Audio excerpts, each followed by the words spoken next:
O Via Justiça de hoje é sobre o direito canônico e sua influência no sistema jurídico brasileiro. Nossos convidados, o juiz José Adalberto Coelho, da comarca de Dores do Indaiá, e o padre Mário Sérgio Bittencourt de Carvalho, presidente do Tribunal Eclesiástico de Belo Horizonte.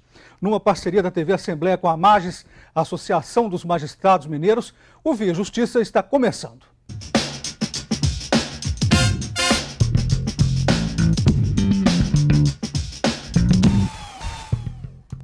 Padre Mário Sérgio, juiz José Adalberto, o que é o direito canônico?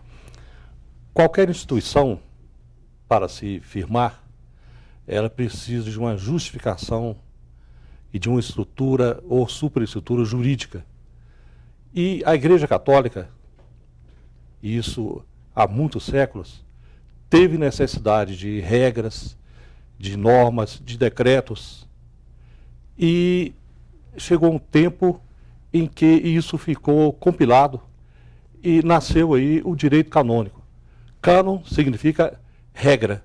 Direito canônico, o direito das leis, ou seja, é um compêndio, um código que traz as normas, leis que interessam à Igreja Católica para a sua afirmação no meio social. Então a gente pode dizer que o direito canônico é o direito da Igreja Católica. Como o senhor define o direito canônico, padre Mário Sérgio? Aproveitando a oportunidade aqui, a deixa, que já foi bem explicado, mas o direito canônico é exatamente as leis próprias da Igreja. Leis que vão organizar o funcionamento da Igreja como instituição. É preciso fazer uma diferença entre igreja particular, que as pessoas conhecem, vão às missas, às celebrações, e igreja, instituição como tal. Então a igreja, instituição, tem as suas regras, as suas normas, chamadas direito canônico. Doutor José Adalberto, qual que é a relação entre o direito canônico e o sistema jurídico brasileiro?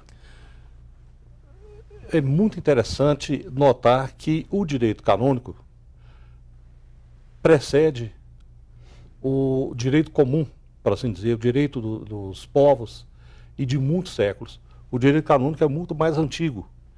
Então, muitas instituições que são hoje do direito nacional, do direito brasileiro, principalmente do direito civil e do direito processual, elas foram, não digo cópia, mas foram inspiradas nas regras, nas normas do direito canônico. Por exemplo, no caso do direito civil, o nosso direito de família é muito aproximado do direito canônico. Era mais, já foi mais. E também na questão do processo. O direito canônico é o grande iniciador do inquérito, o grande iniciador do processo, quando ele oferece oportunidade de diálogo entre uma parte e outra. E isso aconteceu há séculos. Gostaria que o senhor falasse, padre Mário Sérgio, sobre as origens do direito canônico na Idade Média. As origens do direito canônico na Idade Média vêm exatamente com esta necessidade de ir organizando. Existiam várias leis, várias situações, mas faltava ainda uma organização.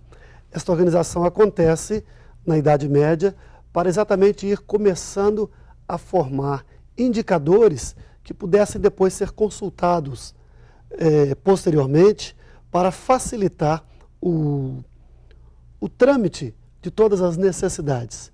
Então ele surge aí com esta necessidade de organização. O direito vai organizar a vida das pessoas dentro da igreja. Doutor Adalberto, como que era o direito medieval e como o direito canônico o modificou? O direito medieval, se assim a gente pode colocar, anterior ao direito canônico, ele tinha muito de surrealismo, de decisões que não acompanhavam uma lógica jurídica. O direito canônico teve o mérito de criar uma situação de possibilidade de diálogo, de debates e de se afastar do irracional. Então aquelas ordalhas, os juízos de Deus, aquelas situações em que a pessoa acusada, ela tinha sua inocência provada ou não, de acordo com um tratamento totalmente irracional, e isso desaparece justamente com o direito canônico. Agora, a gente não pode esquecer também que a própria Inquisição, ela funcionava dentro do direito canônico.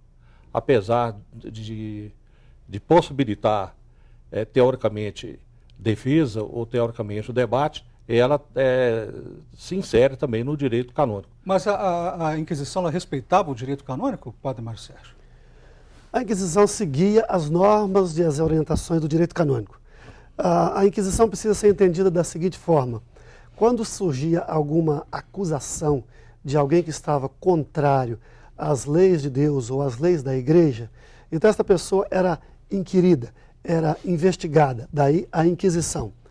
E a Inquisição, como entendida por muitas pessoas que acabavam na fogueira, dizia-se o seguinte: quem está afastado de Deus, quem está afastado da Igreja, está do lado do diabo, é amigo do diabo. Se é amigo do diabo, vai para o inferno. No inferno tem fogo, você vai morrer queimado.